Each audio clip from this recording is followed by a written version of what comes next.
Hello, and welcome to another edition of Interviewing the Legends, brought to you by the Publicity Works Agency, devoted to promoting musicians and authors worldwide. Call us today at 941-877-1552 to start your free publicity evaluation. Remember, we shine only when we make you shine. Please welcome the host of Interviewing the Legends, music journalist, author, and entrepreneur, Ray Shasho.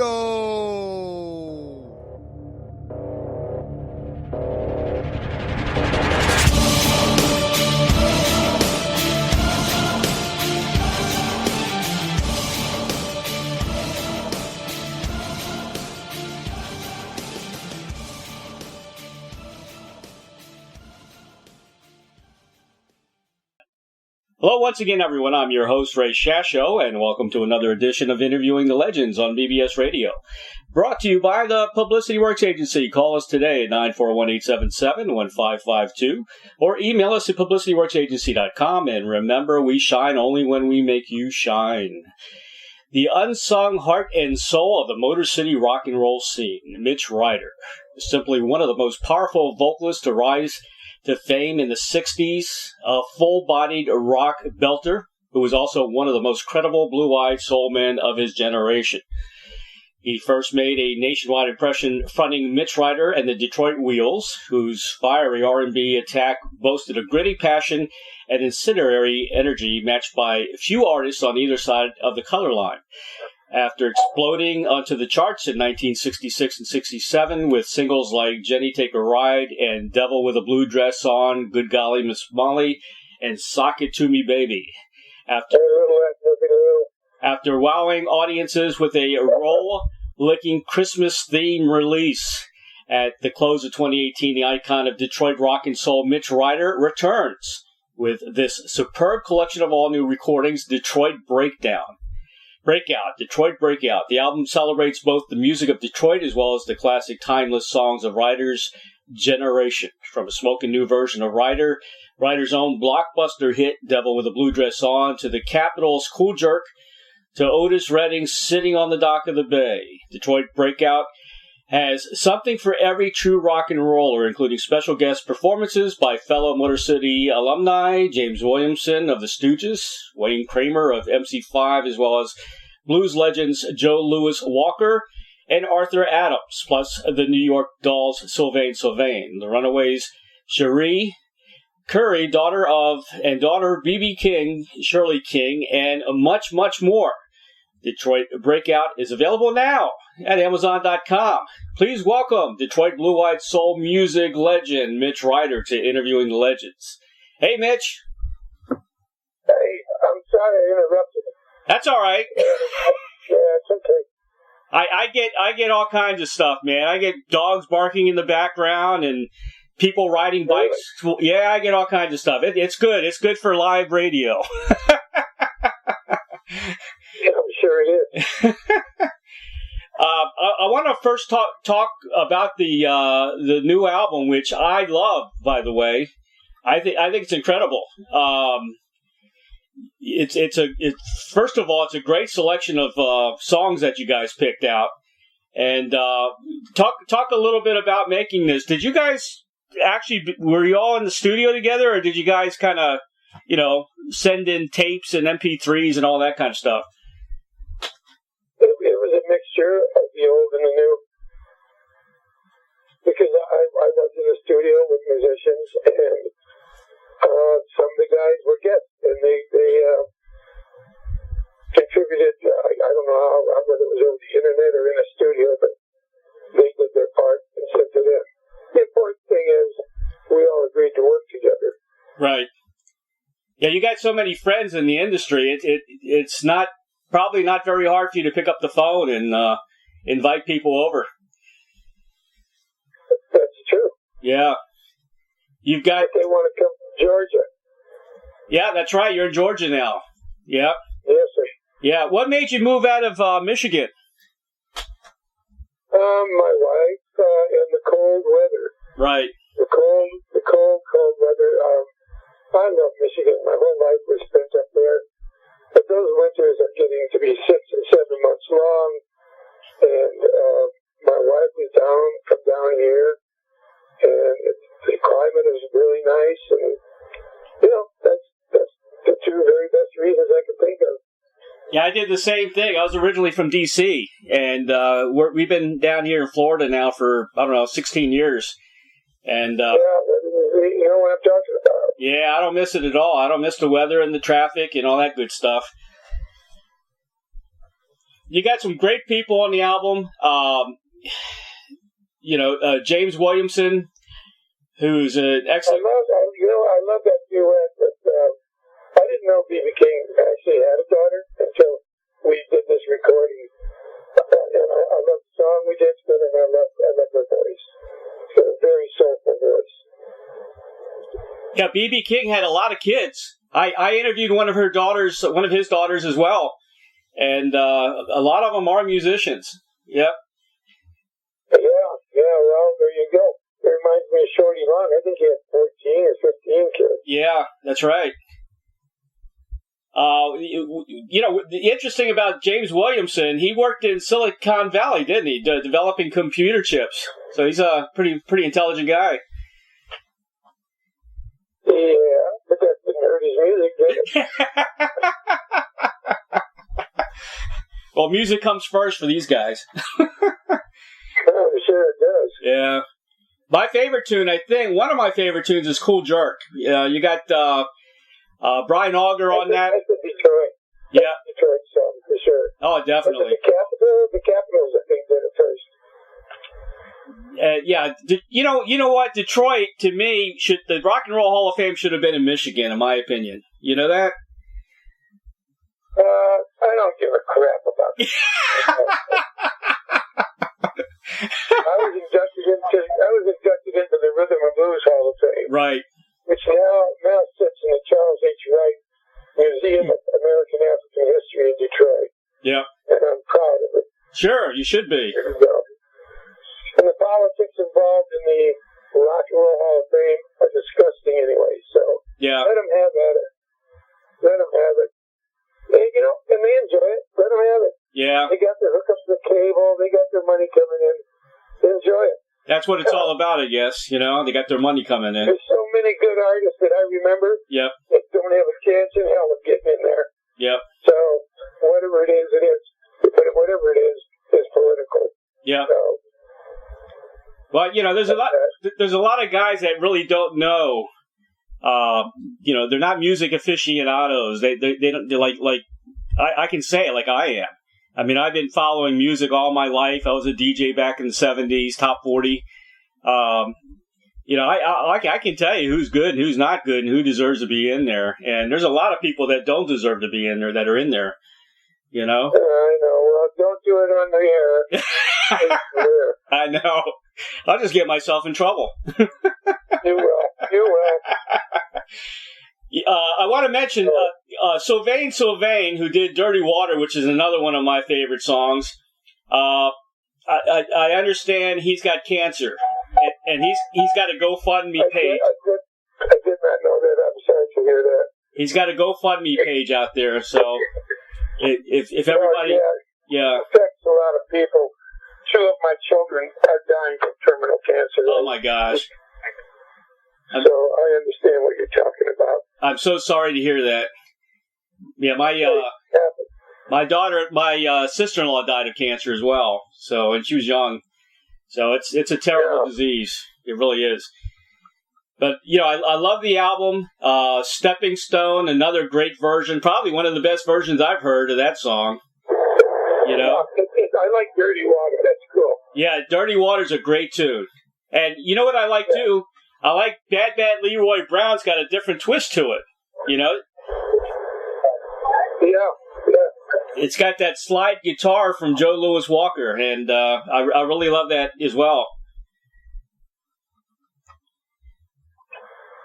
But I'm going to give it... I'm getting in an elevator. I'm sorry. I'm telling you, some of these interviews that I do, I did Roger Fisher from Heart, and he was on a bicycle. Wow. You just never know. But you got to do what you got to do. You don't. You got to do what you got to do. Yeah. Well, I'll give your album 5 stars. How's that? I love it. Thank you very much. You're welcome, man. You are a true genius. We love all the hits, but you go so much further than all the hits. You've done some great music out there. You mentioned in an interview that didn't you do a lot of albums that weren't released in the United States? Plenty. 16 of them.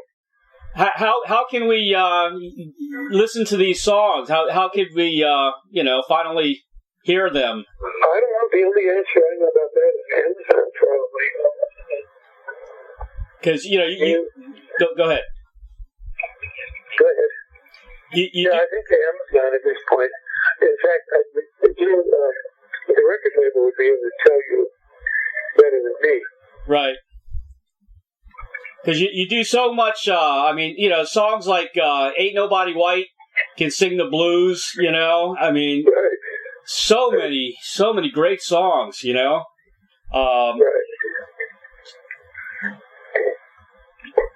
And I was going to mention another. You've also done. You did the birthday concert, which was in Germany, right? Oh yeah. There's a lot of stuff on YouTube that you can access. Some of it's pretty good, actually. Oh, it's awesome. You must be pretty big in Germany, huh? Okay.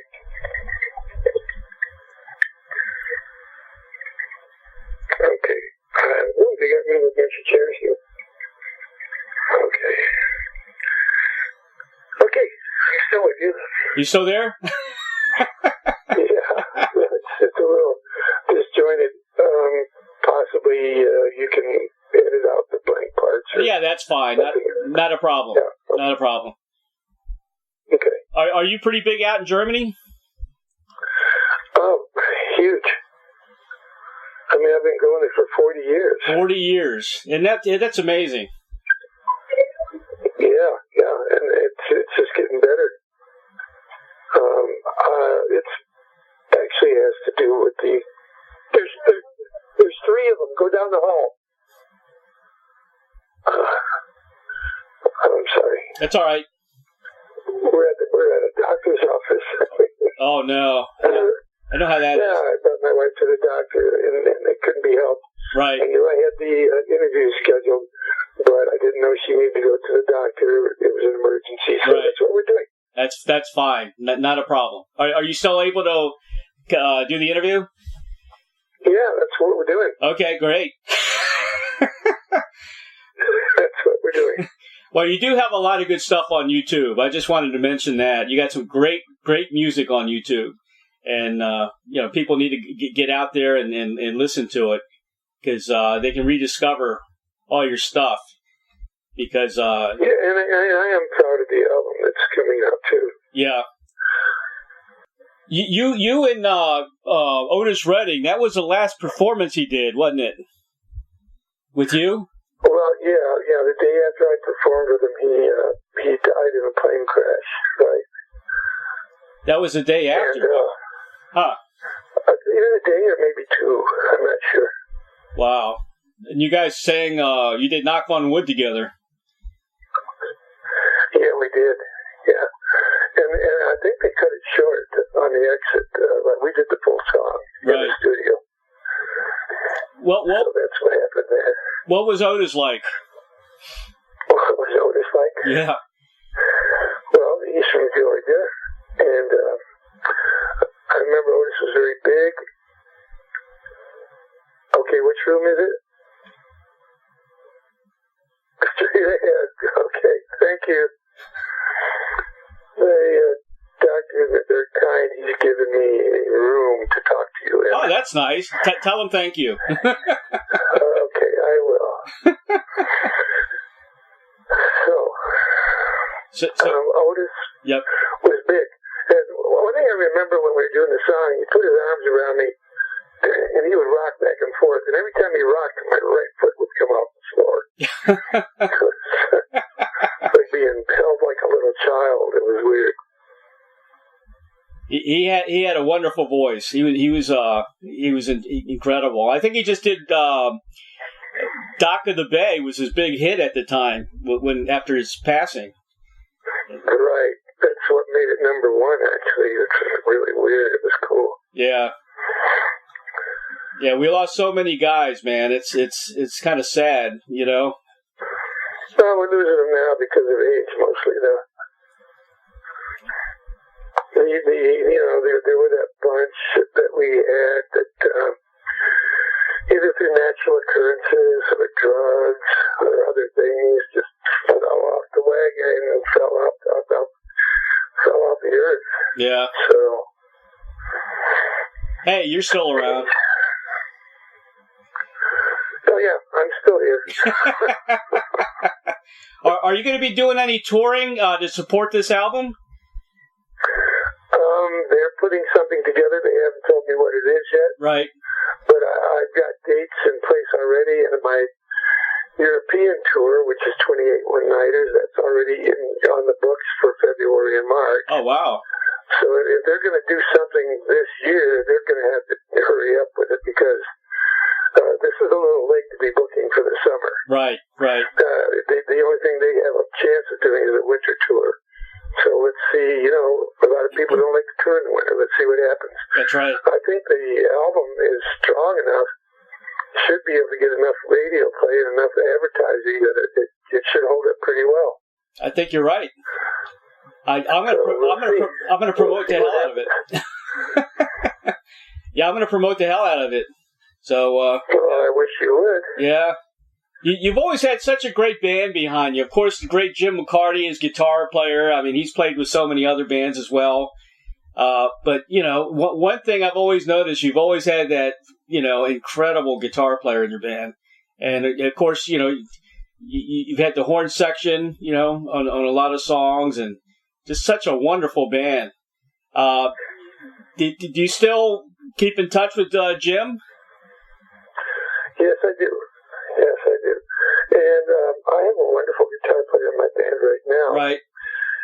And his name is Paul Moore. And try to remember that name because he's young and he is destined for greatness.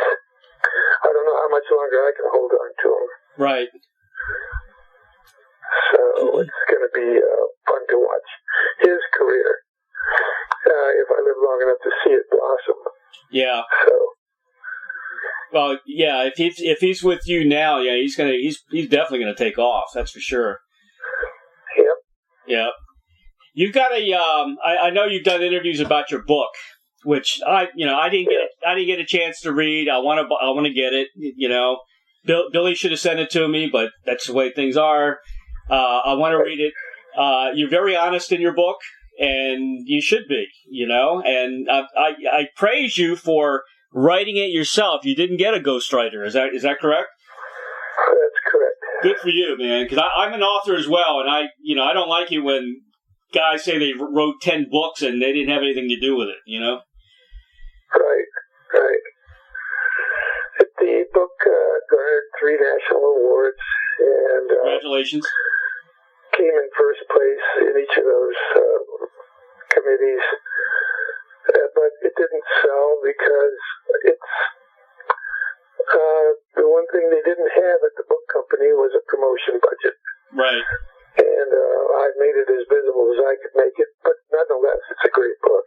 It's a great work. I'm glad that I did. I don't know if I can write another book. I'm involved in too many albums at this point. And I'm not a spring chicken, and so we need to just really allocate our time where it's the most effective. Right. Yeah, that's the problem, is time. And when you have so many projects going on, it's hard to get everything done. But when you're 21, you got all the time in the world. Yeah. At least you believe you do. Yeah. Yeah, that's true. You're still a young guy, though, Mitch. Yeah, well, thank you. Yeah. Yep. 32 is not bad. Hey, if you're 32, I'm 21. Well, there you go. Happy birthday. Thank you. You too. All right.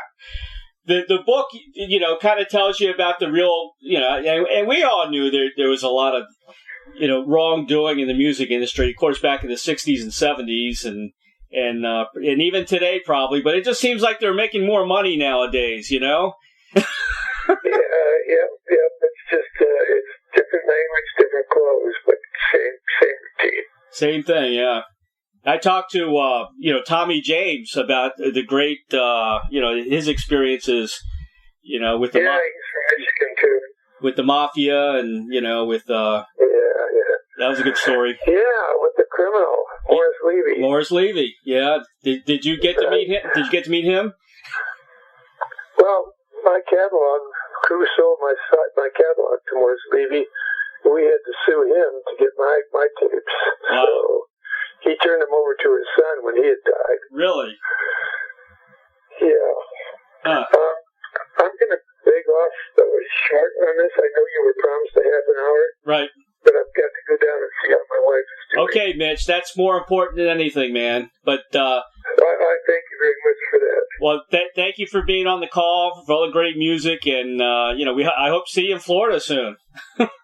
I hope so too. Yeah, man. It's a good possibility, especially with at the end of the summer when it gets that cold. That'll be awesome. Georgia, it doesn't get real cold in Georgia though, so it's cool. That's true, but it's even warmer in Florida. Yeah. You don't want to be there in the summertime. Exactly. It's hot as hell now. Well, thanks for the interview very much. Okay, Mitch, my best to your wife, okay? I'll give it to her right now. All right. Thank you so much. Take care, man. Bye-bye. Bye-bye now. Detroit music legend Mitch Ryder reimagines 14 soul and rock classics with the help of an all-star cast of friends, featuring guest appearances by Cherie, Currie, James Williamson, Wayne Kramer, Brian Auger, Sylvain, Walter Lure, Arthur Adams, Big Joe Lewis, and many, many more. It's a great album. Purchase Mitch Ryder's new album, Detroit Breakdown, at Amazon.com. Also, purchase Mitch Ryder's book, the tell-all book about the music industry, Devils in Blue Dresses. Ryder's no-holds-barred autobiography. It's probably one of the most honest books ever published about a rock and roll star. Ryder bears his heart and soul as he attempts to come to grips with the reasons behind his often self-destructive behavior and the personal carnage often left in its wake. By Mitch Ryder, also available at Amazon.com. Very special thanks to Billy James of Glass Onion PR for arranging this interview with Mitch Ryder, and of course, the dynamic duo of Doug and Don Newsom of BBS Radio for making the magic happen for each and every broadcast of Interviewing the Legends. If you have comments or suggestions for the show, contact me at interviewingthelegends@gmail.com. Please subscribe to my YouTube channel, Interviewing the Legends with Ray Shasho, for the very latest interviews. It is real news. And of course, don't forget to purchase a copy of my book entitled Check the G's, The True Story of an Eclectic American Family and Their Wacky Family Business. Available now at Amazon.com. You will live it. Have a great week, everybody.